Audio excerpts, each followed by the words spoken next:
Hello everyone. आज हम start करेंगे constituents of cement.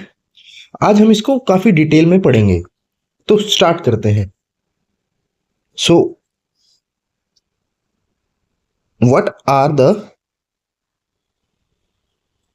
Constituents of cement and how they affect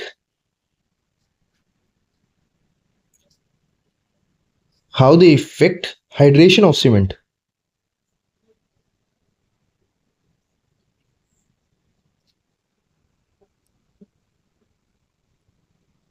सो ये हमारा क्वेश्चन है कि what are the constituents of cement and how they affect the hydration of cement.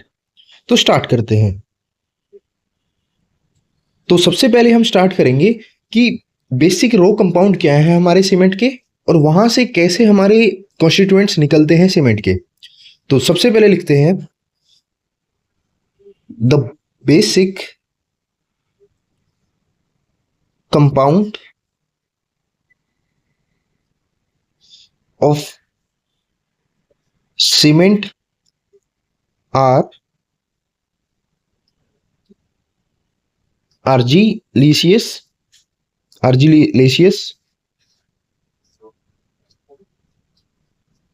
and calcareous compound.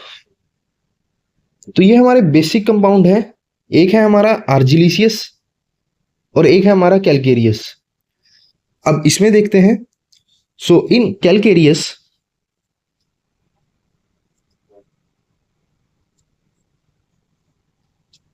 The best compound, तो calcareous में जो हमारा best compound होता है वो है हमारा इज कैल्शियम एंड मैग्नीशियम। और जो आर्जिलिशियस है, आर्जिलेशियस, उसमें जो हमारा बेस्ट कंपाउंड है, द बेस्ट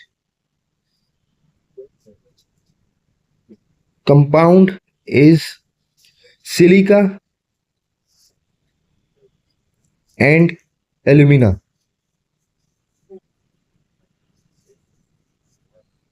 सो जो कैलकेरियस कंपाउंड है उसमें जो हमारा बेस्ट है वो है हमारा कैल्शियम, यानी कि लाइम एक तरह से, और मैग्नीशियम। अब होता क्या है कि बेस्ट कंपाउंड तो लाइम है, लेकिन लाइम में इम्प्योरिटी मैग्नीशियम की होती है, डोलोमाइट। तो इसलिए कैलकेरियस में हमारे पास कैल्शियम और मैग्नीशियम एक तरह से बेस्ट कंपाउंड मिलते हैं। और आर्जिलिशियस में हमें बेस्ट कंपाउंड हमारे सिलिका और एल्यूमिना, यानी कि एक तरह से क्ले। तो इसको हम लिख सकते हैं कि ये एक क्ले है और ये हमारा लाइम है। तो जो हमारे कॉन्स्टिट्यूएंट्स में डोमिनेट करेंगे सीमेंट के, वो हमारा क्ले और लाइम करेंगे। So when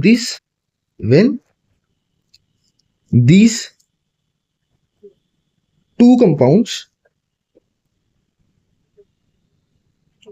are taken, then we get following compounds।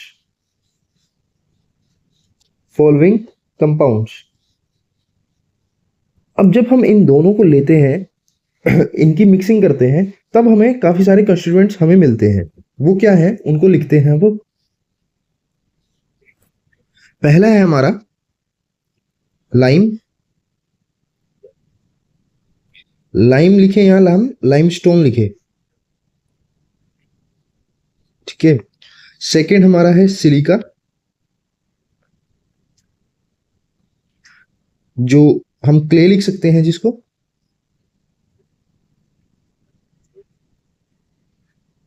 Third है हमारा एल्यूमिना,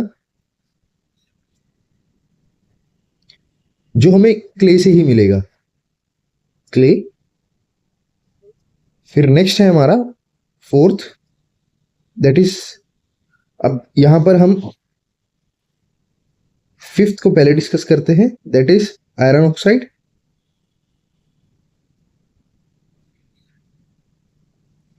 जो हमारा क्ले से आएगा। सिक्स है हमारा मैग्नीशियम ऑक्साइड, जो दोनों से आएगा, लाइमस्टोन से भी आ सकता है वो एज ए इम्प्योरिटी, और क्ले में भी वो अच्छा खासा होता है। तो मैग्नीशियम ऑक्साइड। सेवेंथ हम लिख सकते हैं sulphur dioxide, trioxide, so SO3। And then हम लिख सकते हैं नेक्स्ट एल्कली। एल्कली ये हमारा है Na2O प्लस K2O। तो ये बेसिकली नेचुरली अवेलेबल हो जाता है। यहां हम लिख सकते हैं naturally comes with clay, naturally comes with clay. तो अब हम ये भरते हैं हमारी फोर्थ प्लेस। फोर्थ प्लेस क्या है हमारा जिप्सम। अब इस जिप्सम क्यों इस यहां इंक्लूड किया है इसको हम देखेंगे अभी आगे वीडियो में।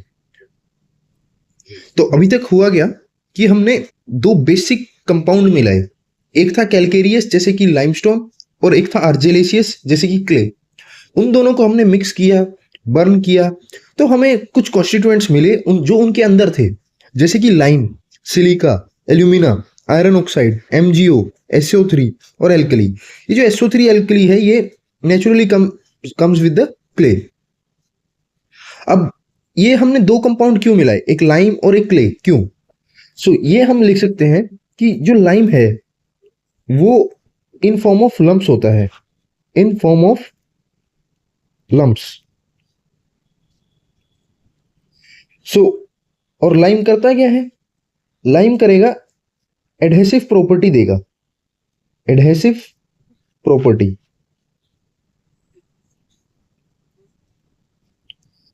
और ऐसे ही जो हमारा क्ले है वो फाइन मटेरियल की फॉर्म में होता है, फाइन होता है वो, और वो कोहेसिव प्रॉपर्टी देगा।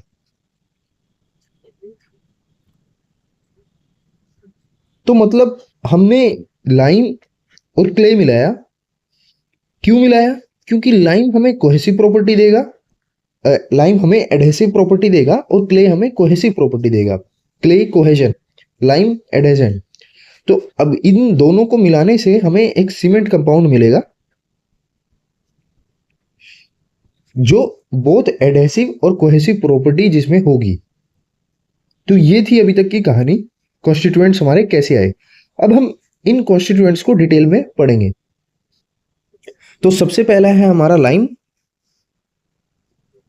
CaO, और इसकी जो परसेंटेज हम रखते हैं वो रखते हैं हम 62 to 67%।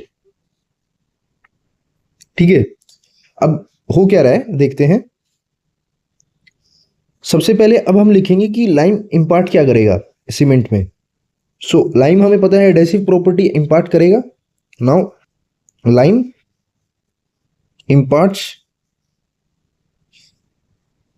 बाइंडिंग, बाइंड करना है, बाइंडिंग, या फिर हम कह सकते हैं स्ट्रेंथ देगा, strength to the cement.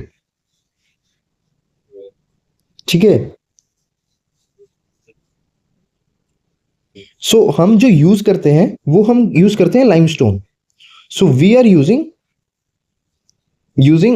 limestone,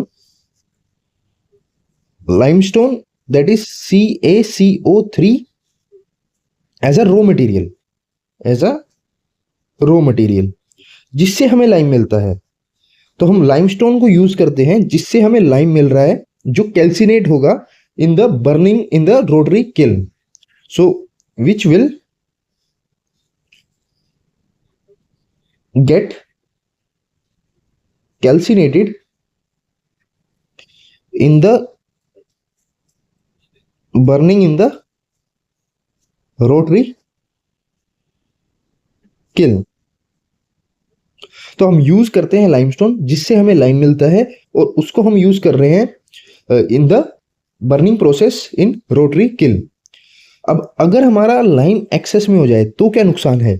so if our lime is in excess, मतलब कि जो हमारा बर्निंग प्रोसेस में यूज हुआ उसके अलावा जो लाइम बच गया वो कैसा होगा, वो फ्री लाइम की फॉर्म में होगा। अब वो फ्री लाइम क्या नुकसान करेगा उसको देखते हैं। सो वो इंपार्ट करता है अनसाउंडनेस, इंपार्ट अनसाउंडनेस। अब अनसाउंडनेस क्या है इसको देखते हैं। अनसाउंडनेस क्या है कि एक हमारे पास कोई कंपाउंड है, कुछ चीज है जो एक फिक्स्ड वॉल्यूम में है। अब हुआ क्या, अनसाउंडनेस से उसकी वॉल्यूम में इंक्रीमेंट आ गया, तो वो एक तरह से अनसाउंडनेस है उस फिक्स्ड वॉल्यूम में। मतलब कोई चीज हमने एक फिक्स्ड वॉल्यूम में रखी हुई है, बट अब हुआ क्या, उस कंपाउंड जो हमारी वॉल्यूम थी, जो कंपाउंड था, उसमें कुछ इंक्रीमेंट आ गया, बट जिसमें वो रखी गई है वो वॉल्यूम फिक्स है। मतलब कहने की बात यह है कि increment in volume of compound which is there in fixed volume, which is there in fixed volume। मतलब वो रखी गई थी एक फिक्स्ड वॉल्यूम में, बट अब हुआ क्या, कुछ रिएक्शन हुआ उस वजह से उसकी कंपाउंड की वॉल्यूम इंक्रीज कर गई जिसमें वो रखी हुई थी, तो वो अनसाउंडनेस है। Basically there is a increment in the volume of the compound. Now अब होगा क्या, अब हमने देखा कि अगर लाइम एक्सेस में है तो यानी कि फ्री लाइम बनेगा। कुछ लाइम हमारा प्रोसेस में यूज हुआ, कुछ लाइम बच गया। जो बचा हुआ लाइम है उसको हमने बोला फ्री लाइम, और जो प्रोसेस में यूज हुआ, जो लाइमस्टोन से निकलकर लाइम आया, वो हमारा क्या था, क्विक लाइम, यानी कि CaO। तो अब ये हमारा बचा है फ्री लाइम, जिसको हम बोल रहे हैं CaO, फ्री लाइम। अब ये क्या करेगा, ये कल को हमारे वाटर के साथ रिएक्शन करेगा और CaOH होल ट्वाइस बना देगा। अब इससे हुआ क्या, ये क्या है हमारा हाइड्रेटेड लाइम। अब यहां पर क्या हुआ कि वॉल्यूम ऑफ हाइड्रेटेड लाइम ज्यादा है हमारे वॉल्यूम ऑफ क्विक लाइम से। अब इसकी वजह से क्या हुआ, इसकी वजह से अनसाउंडनेस आई। अनसाउंडनेस अब क्यों आई, तो वो देखो, अब ये फ्री लाइम था, लेट से ये इतनी वॉल्यूम में था। अब जैसे इसको पानी मिला, इसने अपनी वॉल्यूम इंक्रीज कर ली, तो इसी को क्या बोल रहे हैं हम, अनसाउंडनेस, की वॉल्यूम इंक्रीज कर गया। So due to free lime volume increased, volume increased causing unsoundness, causing unsoundness. तो ये वाली कहानी है अनसाउंडनेस की, कि लाइम था, बचा हुआ था, वो हाइड्रेट कर गया क्योंकि उसको पानी मिल गया, उससे उसकी वॉल्यूम इंक्रीज हो गई, वॉल्यूम इंक्रीज होगी एक फिक्स वॉल्यूम में, तो यानी कि अनसाउंडनेस क्रिएट हो गई। तो अनसाउंडनेस क्रिएट हो गई क्योंकि फ्री लाइम बचा हुआ था, और उससे क्या हुआ, अब अनसाउंडनेस से वॉल्यूम इंक्रीज कर गई तो क्रैक्स पैदा होने का खतरा बढ़ गया। क्रैक्स पैदा हो जाएंगे तो यानी कि हमारी स्ट्रेंथ कैसी होगी, रिड्यूस हो जाएगी, रिड्यूस्ड स्ट्रेंथ, स्ट्रेंथ रिड्यूस हो गई। तो ये बेसिकली हमारा एक्सेस में अगर लाइम होगा तो ये हमारा एक नुकसान है कि हाइड्रेटेड लाइम बन जाएगा, अनसाउंडनेस क्रिएट हो रही है उससे, क्रैक्स डेवलप हो सकते हैं और स्ट्रेंथ हमारी रिड्यूस कर जाएगी। जबकि हमारे जो लाइम का मिशन था वो यही था कि इंपार्ट करनी है बाइंडिंग प्रॉपर्टी, एडहेसिव प्रॉपर्टी इंपार्ट करनी है और स्ट्रेंथ को बढ़ाना है। तो अगर एक्सेस में हो जाएगा तो वो नुकसान भी होगा। तो ये था हमारा लाइम की कहानी। अब आगे देखते हैं, इसमें हम देखते हैं कि अगर डेफिशिएंसी होगी तो क्या नुकसान है। सो अब देखते हैं। अब यहां पर एक पॉइंट ये भी है कि अगर ये कैसे हो रहा है कि अनसाउंडनेस से क्रैक्स कैसे डेवलप होंगे। सो ये भी हम लिख सकते हैं कि और क्रैक्स से रिड्यूस कैसे, स्ट्रेंथ कैसे रिड्यूस होगी।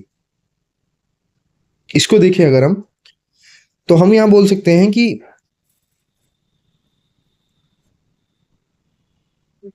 ड्यू टू क्रैक फॉर्मेशन,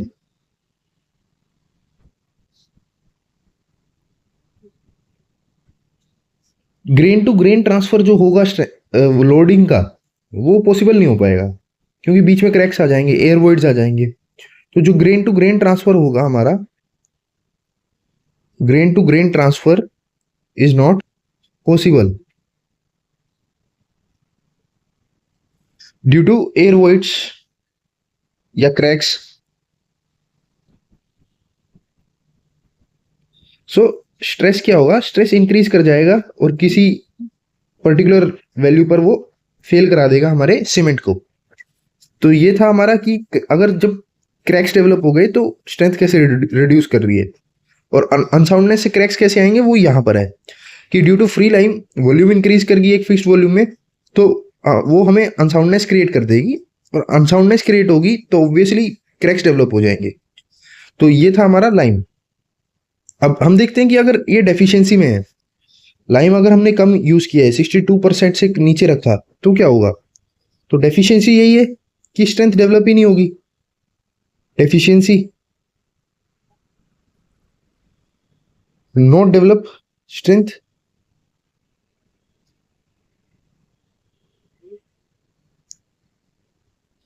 होगा क्या कि अब लाइम है, सबसे ज्यादा किस में मिलेगा, C3S कंपाउंड में मिलेगा, जो हमारे बोगू कंपाउंड्स हैं। बोजिस कंपाउंड है lack of C3S compound in lime deficiency.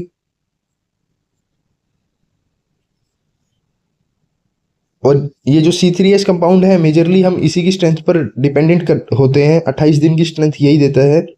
तो इसलिए अगर ये हमारा लाइम हम डेफिशिएंसी में यूज करेंगे तो C3S कंपाउंड हमारा कम होगा, जिससे हमें स्ट्रेंथ भी कम मिलेगी।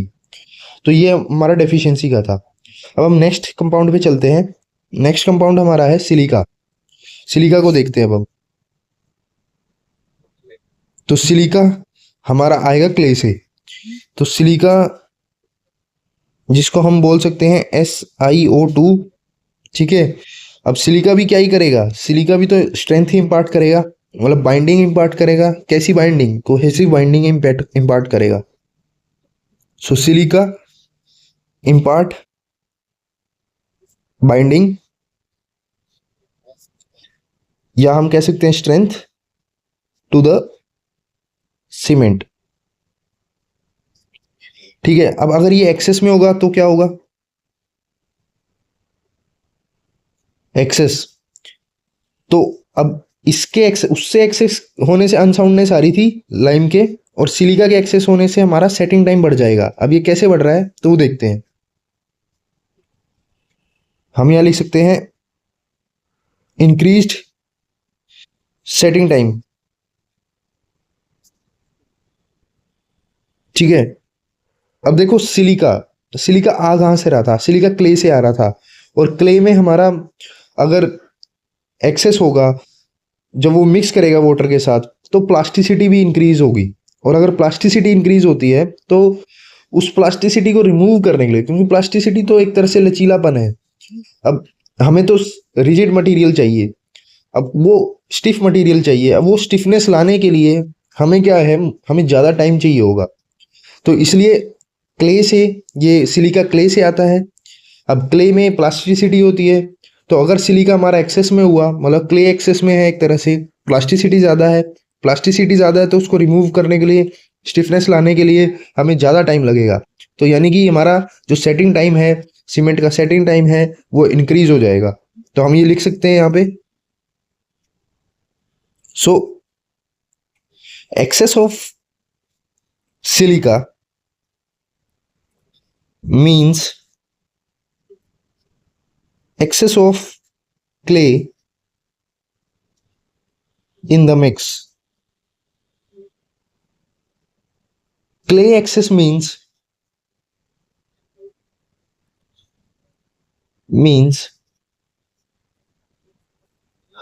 that when it is mixed with water, results in more plasticity in mix। तो प्लास्टिसिटी ज्यादा होगी, उसको रिमूव करने के लिए हमें ज्यादा टाइम चाहिए होगा। So to remove this plasticity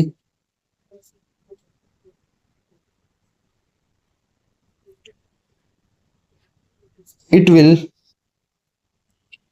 take more time. तो ये कहानी थी जब हमारा सिलिका एक्सेस में होगा। तो यानी कि ये कर क्या रहा है, अगर हम सिंपल सेटिंग टाइम लिखते हैं तो इसका मतलब होता है फाइनल सेटिंग टाइम, यानी कि it increases final setting time.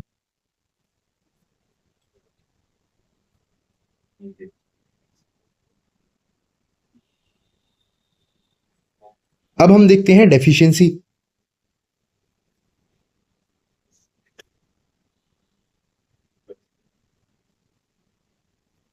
So deficiency से क्या होगा, डेफिशिएंसी से वही है कि बाइंडिंग एक तरह से दे क्या रहा है, कोहेशन दे रहा है। तो अगर इसको कम मिलाएंगे तो कोहेशन कम होगी, यानी कि एक तरह से बाइंडिंग कम होगी।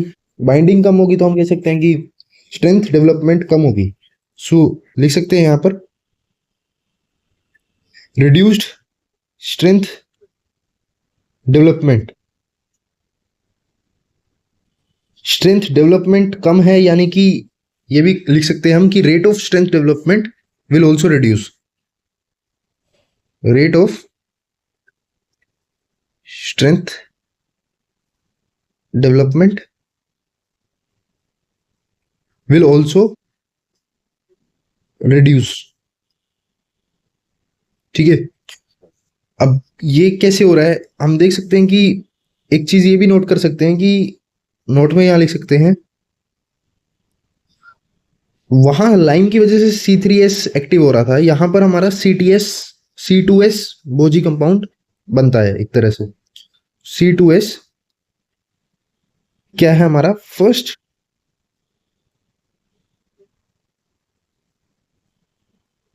बोगिस कंपाउंड है जो बनेगा। अब ये फर्स्ट क्यों है, ये C2S देता तो अल्टीमेट स्ट्रेंथ है, लेकिन यहां पर ये फर्स्ट है बोगिस कंपाउंड जो बनता है। क्यों, क्योंकि सिलिका सबसे पहले रिएक्ट करता है हमारे रोटरी किल्न में। तो हम ये पॉइंट लिख सकते हैं, because silica react first in rotary kiln during manufacturing.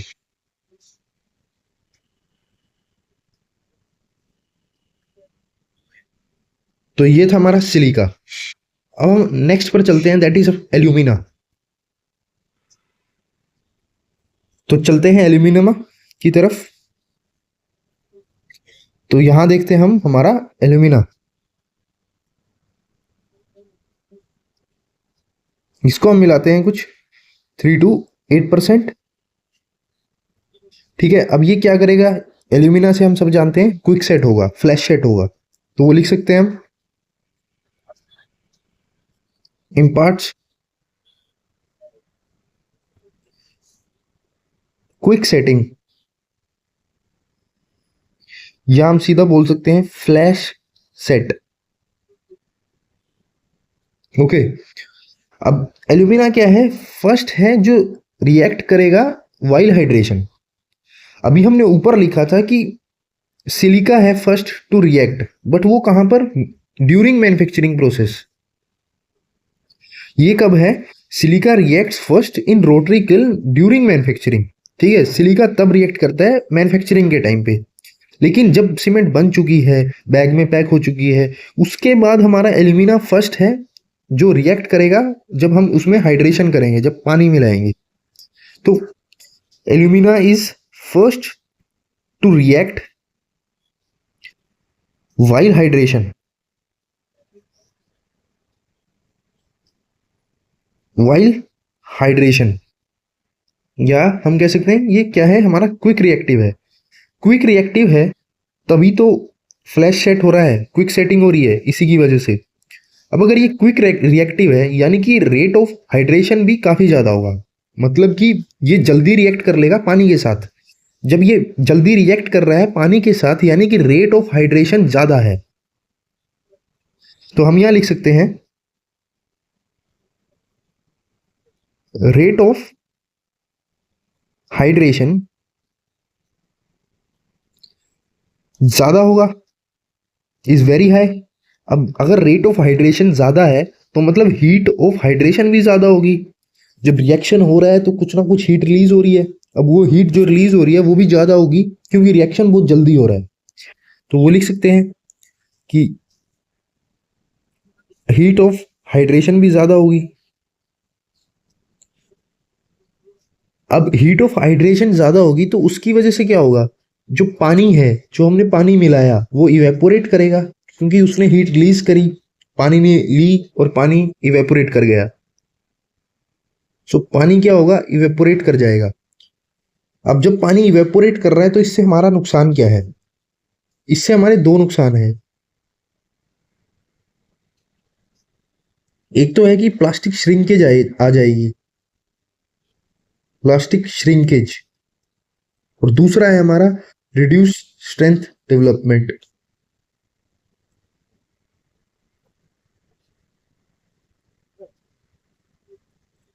मतलब कि जब हम इसको एक्सेस में मिला देंगे तो रेट ऑफ हाइड्रेशन बढ़ जाएगा, हीट ऑफ हाइड्रेशन बढ़ जाएगी, वाटर ज्यादा इवेपोरेट करेगा।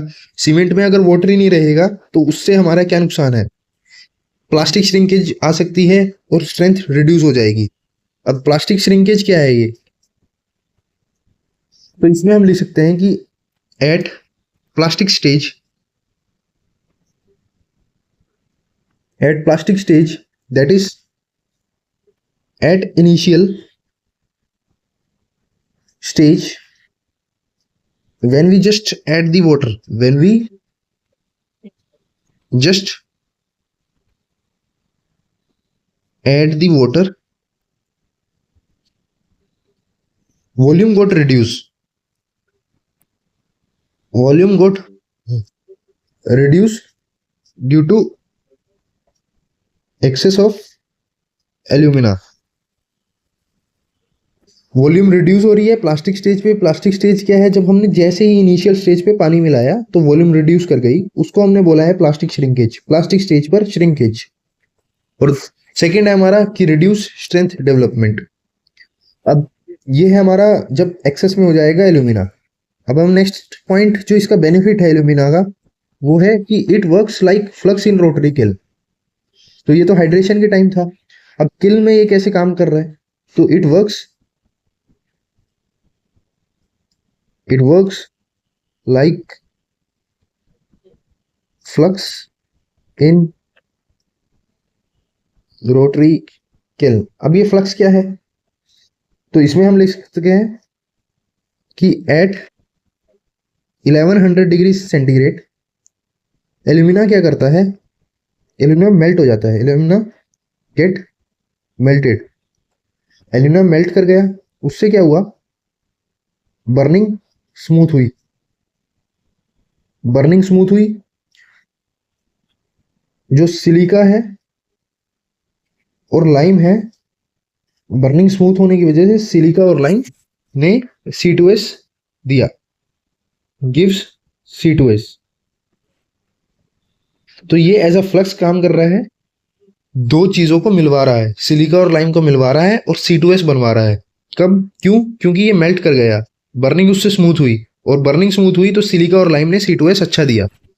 सो अब इससे फायदा क्या हुआ, बर्निंग स्मूथ होने से, बर्निंग स्मूथ होने से फायदा ये हुआ कि हमारा reduce requirement of temperature,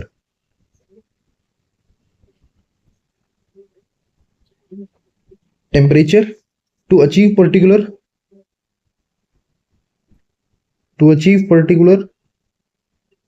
degree of fusion. अब हुआ क्या कि एल्यूमिना ने किया वो मेल्ट करके बर्निंग को स्मूथ कर दिया। अब जो काम सिलिका और लाइम ने C2S देना था 1600 पर, वो 1100 पर ही दे दिया। तो एक तरह से हमारा क्या है, कॉस्ट बची, टेम्परेचर अचीव हम कम पर ही कर पाएंगे। C2S बना पाएंगे। तो इसका ये फायदा है हमारे एल्यूमिना का।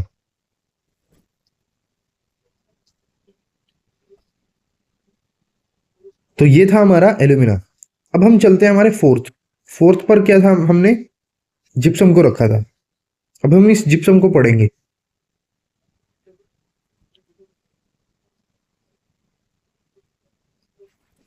सो स्टार्ट करते हैं। जिप्सम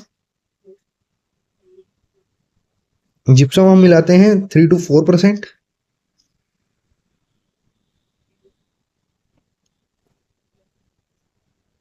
अब ये मैंने वहां पर अलग से लिखा था, अलग से इसलिए लिखा था क्योंकि ये हम रोटरी किल में नहीं मिला रहे। कॉन्स्टिट्यूएंट्स क्या होंगे जो हमने रोटरी किल में मिलाए, इसको हम रोटरी किल में नहीं मिलाते। इसको हम जब क्लिंकर्स बन जाते हैं उसके बाद ग्राइंडिंग करते हैं उस टाइम पर इसको मिलाते हैं। तो वो लिखना यहाँ पर इंपॉर्टेंट है। तो mixed at the time of grinding,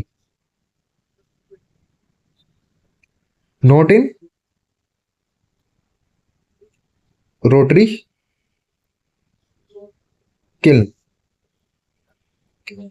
इसका हमारा जो केमिकल कॉम्पोजिशन है वो है CaSO4.2H2O। ठीक है। अब ये करता क्या है, सो ये करता है हमारे जो इनिशियल सेटिंग टाइम है उसको ये इंक्रीज करता है। Helps in increasing initial setting time. ठीक है। सो जब हम पानी ऐड करते हैं सीमेंट में तो पहले क्या होगा, C3A जो पानी है वो C3A द्वारा लिया जाएगा। तो वो हम लिख सकते हैं,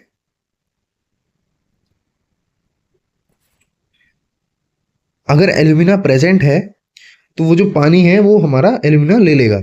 C3A जो हमारा बोगिस कंपाउंड बना था वो उस पानी को लेगा। So when we add water in cement,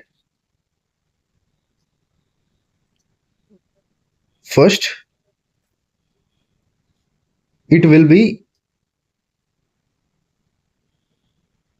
taken by C3A। So अब क्या रिएक्शन होगा, C3A प्लस हमारा 32 वाटर प्लस 3CaSO4। अब ये हमारा जिप्सम है। जब हमने इन तीनों को मिलाया तो हमें एक कंपाउंड मिलता है, वो है हमारा C6A S32S3 and H32 S3 and H32 C6A S3H32। तो ये अब क्या कहानी है, अब वाटर एल्यूमिना लेगा, अब हमने उसमें जिप्सम भी मिलाया हुआ है, तो ये कैसे इनिशियल सेटिंग टाइम को इंक्रीज कर रहा है वो हम देख रहे हैं।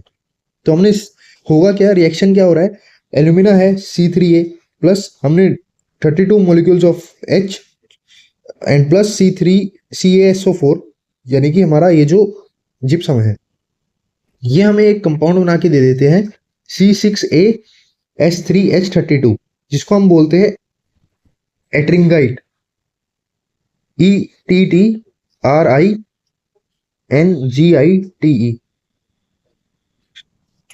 तो अभी तक हमने पढ़ा कि एल्यूमिना है जो पानी के साथ रिएक्शन करना चाहता है बट हमने जिप्सम मिलाया हुआ है। तो अब हम उसकी केमिकल कंपोजिशन देख रहे हैं कि केमिकल रिएक्शन देख रहे हैं क्या हो रहा है। तो एल्यूमिना था, वाटर के साथ रिएक्शन करना चाह रहा था बट हमने जिप्सम भी मिलाया हुआ है तो जिप्सम भी आ गया। अब जिप्सम आ गया तो उसने एक कंपाउंड बना दिया एट्रिंगाइट C6AS3H32। ठीक है, इसको हम बोल सकते हैं calcium sulpho aluminate, sulpho aluminate. ठीक है, ये बना दिया। अब इस कंपाउंड की कुछ ना कुछ खास बात होगी जिससे हमारा क्या हो रहा है, जिप्सम रोल प्ले कर रहा है अपना। अब ये जो कैल्शियम सल्फो एल्यूमिनेट है इसकी जो वॉल्यूम है ओरिजिनल वॉल्यूम से ये 227% ज्यादा होता है। 227 मोर देन ओरिजिनल वॉल्यूम, ये फैल सकता है एक तरह से। ठीक है, कहने की बात ये है, कर क्या रहा है 227% मोर देन ओरिजिनल वॉल्यूम। तो ओरिजिनल वॉल्यूम C3A की थी, हमने उसमें पानी और थोड़ा ये CaSO4 ने रिएक्शन किया। अब ये एक लेयर बना देता है जो 227% ज्यादा होती है ओरिजिनल वॉल्यूम से C3A की। कहने की बात यह है कि ये लेट से C3A था। अब ये जो रिएक्शन के कारण एक लेयर बन गई, लेयर बनी कुछ ऐसी, कैल्शियम सल्फो एल्यूमिनेट की। ठीक है, ये लेयर है। इस लेयर की जो वॉल्यूम है वो 227% मोर है than the original volume this. ठीक है, अब ये जो लेयर बनी, ये क्या है, ये इतनी स्ट्रोंग नहीं होती, ये बर्स्ट कर जाएगी अपने ही प्रेशर में। So this layer burst due to its own pressure. अब ये बर्स्ट कर जाती है अपने ही प्रेशर में।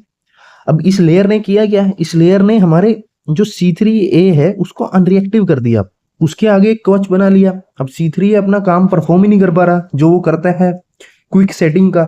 तो C3A इज अनरिएक्टिव जब ये लेयर बन चुकी है। अब ये लेयर कब तक बनेगी और कब तक फटती रहेगी, ये तब तक बनेगी जब तक इसमें जो हमारा ये S3 है ना, ये S रह जाए अकेला। मतलब कि हम लिख सकते हैं कि C6AS3H32 जब तक C6ASH32 बनता है, मतलब सल्फर रिड्यूस हो जाता है। तो होता क्या है, ये लेयर बस्ट करी, उसके बाद दोबारा सल्फर ने रिएक्शन किया और ये लेयर दोबारा बना दी। अब यानी कि यहां से क्या हुआ, ये S3 था, अब ये S2 रह जाएगा। फिर उसके बाद फिर ये लेयर बस्ट कर गई, फिर सल्फर ने रिएक्शन किया, फिर हमारा यहाँ पर S3 से S रह जाएगा। तो इस तरह से ये लेयर C3A के ऊपर बनती रहती है और बस्ट होती रहती है। सल्फर रिएक्ट करता है, फिर बनती है, फिर बस्ट कर जाती है। ये कब तक चलेगा प्रोसीजर, जब तक हमारा यहाँ पर जो S3 था ये S रह जाए। ठीक है, तो ये कुछ एक पीरियड है जब तक ये प्रोसेस चलेगी। तो इस पीरियड का हमने नाम रख दिया, नाम है इसका इंडक्शन पीरियड या फिर dormant period. So this period is induction period, या हम कहेंगे dormant period.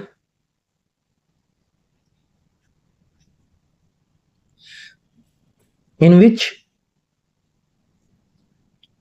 C3A is unreactive।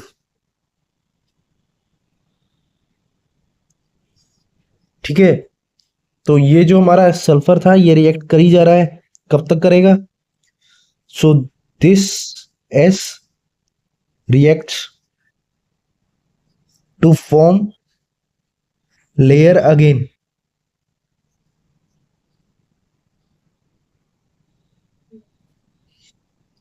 तो ये कहानी थी कि जिप्सम काम कैसे कर रहा है। जिप्सम काम क्या कर रहा है, C3A को अनरिएक्टिव कर देता है कुछ पीरियड के लिए।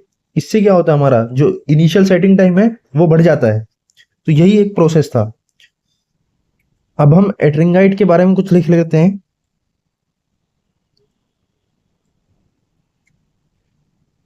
एट्रिंगाइट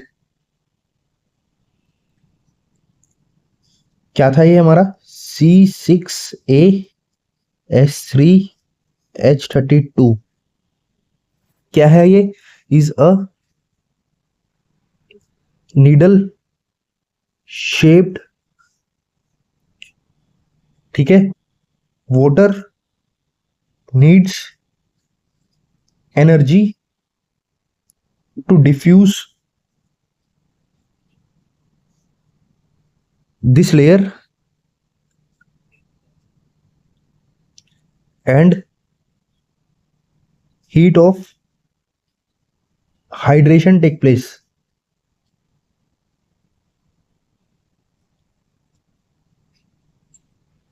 तो क्या है, C3A जिप्सम ने रिएक्ट किया C3A और वाटर के साथ, एक तरह से इकट्ठा एक लेयर बनाई जिसको नाम दिया एट्रिंगाइट C6A S3H32।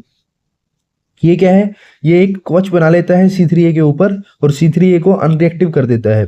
कवच कैसा होता है, नीडल शेप्ड का होता है, तो पानी को काफी ज्यादा एनर्जी चाहिए होती है उसको ब्रेक करने के लिए, उसको डिफ्यूज करने के लिए, ठीक है। तो उस लेयर से इसको पानी को लड़ना पड़ता है, तो इस लड़ाई में उसकी एनर्जी खत्म होती है पानी की और वो हीट ऑफ हाइड्रेशन रिलीज करता है, हीट रिलीज करता है। तो यही है हमारा पॉइंट कि पानी को एनर्जी चाहिए होती है और हीट ऑफ हाइड्रेशन लगती है।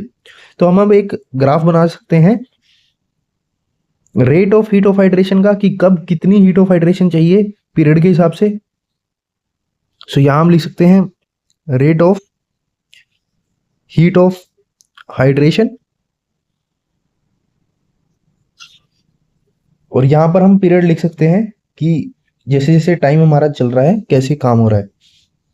तो सबसे पहले क्या होगा, एक पीक आएगी, उसके बाद फिर वो नीचे जाएगा, एंड उसके बाद फिर डोरमेंट पीरियड आएगा हमारा, और फिर पीक आनी दोबारा स्टार्ट होगी कुछ ऐसे, एंड देन ऐसे चली जाएगी। तो यहां पर जो ये हमारी पीक 1 आई, P1, ये हमारी किसकी वजह से आई, इसको हम बोलते हैं heat of waiting. Heat of waiting कैसे, कि हमने पानी मिलाया ही है, तो पानी क्या करेगा, चार्जेस को ब्रेक करेगा जो कंपाउंड्स हैं हमारे सीमेंट के अंदर, तो उसके लिए उसको एनर्जी चाहिए होगी। So water needs to fight with charge layer of particle. तो ये हमारी पीक उस वजह से आई, ठीक है। एक बार वो फाइट कर चुका है चार्ज लेयर्स के साथ, अब उसके बाद उसको मिलेगा हमारा एट्रिंगाइट टाइप सिस्टम। अब उसको वो फाइट करने के लिए हमारा ये आ जाएगा यहाँ पर डोरमेंट पीरियड, जिसमें लेयर बनी है, कवच बन चुका है, C3 अनरिएक्टिव हो चुका है। अब उसके बाद फिर वो हमारा हीट ऑफ हाइड्रेशन उसको चाहिए होगी वाटर को ब्रेक करने के लिए, इस लेयर को, तो वो अब हमारा हीट ऑफ हाइड्रेशन आएगी, और उसके बाद हमारा इनिशियल सेटिंग टाइम आएगा। तो यहाँ पर हमारा इनिशियल सेटिंग टाइम आया, फिर हमारा कुछ फाइनल सेटिंग टाइम आएगा, एंड देन हमारा यहाँ पर पीक 2 है। तो ये कुछ हमारा ग्राफ बनता है rate of heat of hydration का, ठीक है। लेकिन अगर हम हीट ऑफ हाइड्रेशन का ग्राफ बनाएं तो वो तो इंक्रीज ही होगी हीट ऑफ हाइड्रेशन, तो सबसे पहले वो कुछ ऐसी जाएगी, कुछ एस टाइप बनेगा, और फिर वो कांस्टेंट हो जाएगी। तो ये हमारा हीट ऑफ हाइड्रेशन का कर्व है। अब amount of hydration, so dormant period में वो हमारी इंक्रीज कर रही है एक तरह से। अब यहां पर आता है हमारे पास 3 डेज की कितनी स्ट्रेंथ अचीव हो जाती है हमारी, 50%। 7 डेज में फिर हम लिख सकते हैं 10 आवर्स में कितनी होती है, 10 आवर्स में हमारा एक तरह से फाइनल सेटिंग टाइम है, 30 मिनट हमारा इनिशियल सेटिंग टाइम है। 3 डेज में 50%, 28 डेज में अप्रोक्स 100% हो जाती है, और 7 डेज में हमारी 67%। तो ये कुछ रूल्स हैं जो हम याद कर सकते हैं ओपीसी के लिए।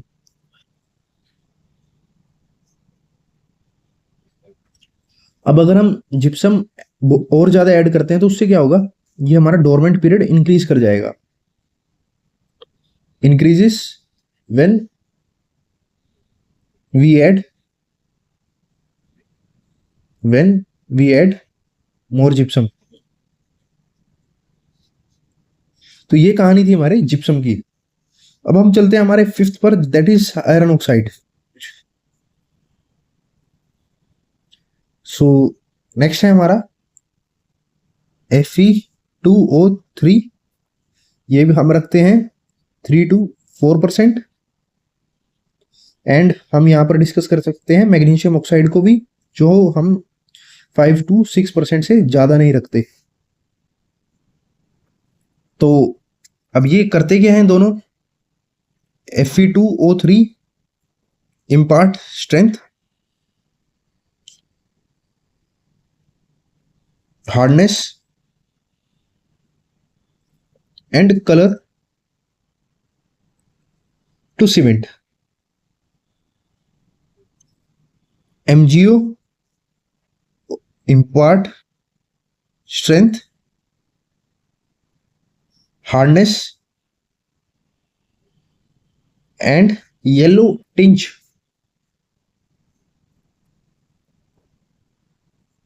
तो यहां लिख सकते हैं हम, ये क्या देता है हमें,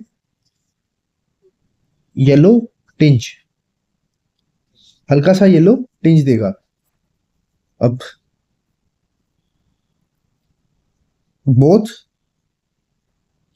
Fe2O3 and MgO impart strength indirectly। अब ये कोई डायरेक्टली स्ट्रेंथ नहीं दे रहे, ये इनडायरेक्टली स्ट्रेंथ देते हैं।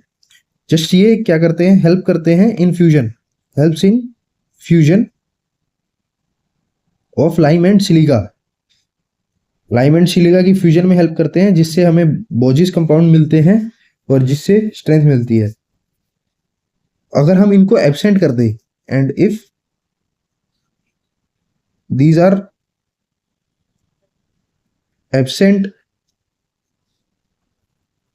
इन सीमेंट, तो उसको हम बोल देते हैं व्हाइट सीमेंट।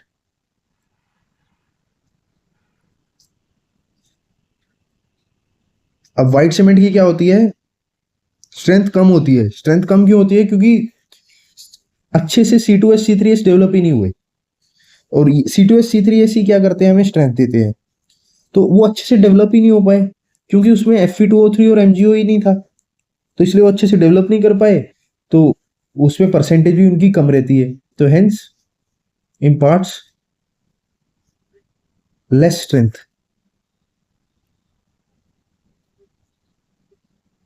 तो ये कहानी थी हमारी Fe2O3 और MgO की। अब हम चलते हैं हमारे सल्फर पर, SO3, जो कि 1.5 से 2.7% से ज्यादा नहीं होना चाहिए। तो ये क्या करते हैं, अनसाउंडनेस क्रिएट कर सकते हैं। अनसाउंडनेस कैसे क्रिएट हो रही है, अभी हमने पढ़ा कि जो सल्फर क्या है, रिएक्शन दे देता है और कैल्शियम सल्फर एल्यूमिनेट की लेयर बनाते हैं। वो हुआ क्या कि एक फिक्स्ड वॉल्यूम में इंक्रीमेंट इन वॉल्यूम होगी कंपाउंड की, तो यानी अनसाउंडनेस है। सो क्या लिख सकते हैं कि कैल्शियम एल्यूमिनो सल्फेट,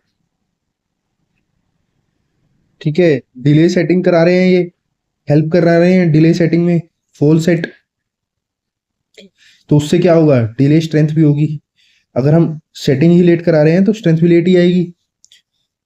और अनसाउंडनेस कैसे आ रही है, एक ये भी कह सकते हैं कि MgO के साथ ये रिएक्ट करके MgSO4 दे रहा है, और ये जो MgSO4 है ये रिजल्ट करता है हमारे अनसाउंडनेस में। तो ये कहानी थी हमारे सल्फर की। अब लास्ट है हमारा एल्कली, जो कि अपने आप आ जाता है, हम उसको मिलाते नहीं है, ठीक है, एल्कली। अब इसके भी कुछ बेनिफिट होंगे, कुछ नुकसान भी होंगे। सो एल्कली, ये 1% से ज्यादा नहीं होना चाहिए। और ये होता कैसा है, Na2O प्लस K2O, कुछ ऐसा। ये करता क्या है, एफ्लोरेसेंस,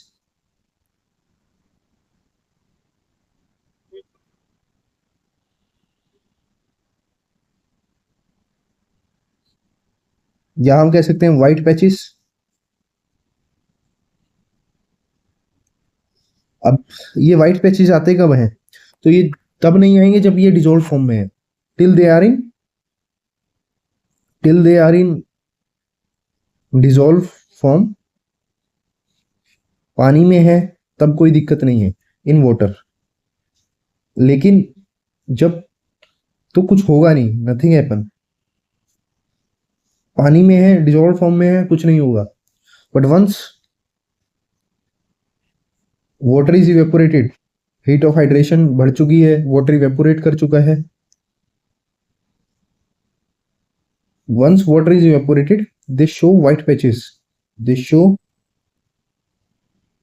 व्हाइट पैचेस, ठीक है। और अगर ये एक्सेस में है,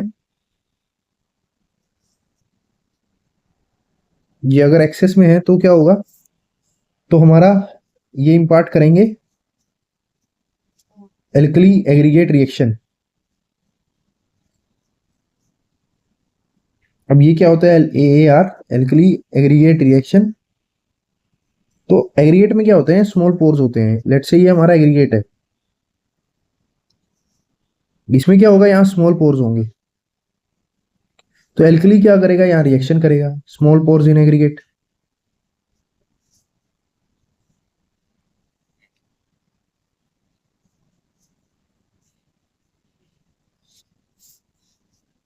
एल्कली रिएक्ट विद एग्रीगेट,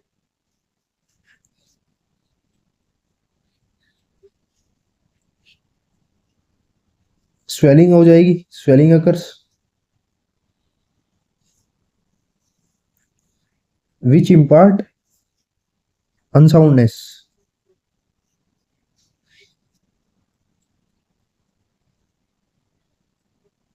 अब ये अनसाउंडनेस किस में होगी, एग्रीगेट का रोल प्ले हो रहा है। एग्रीगेट किस में आएंगे, कंक्रीट में आएंगे।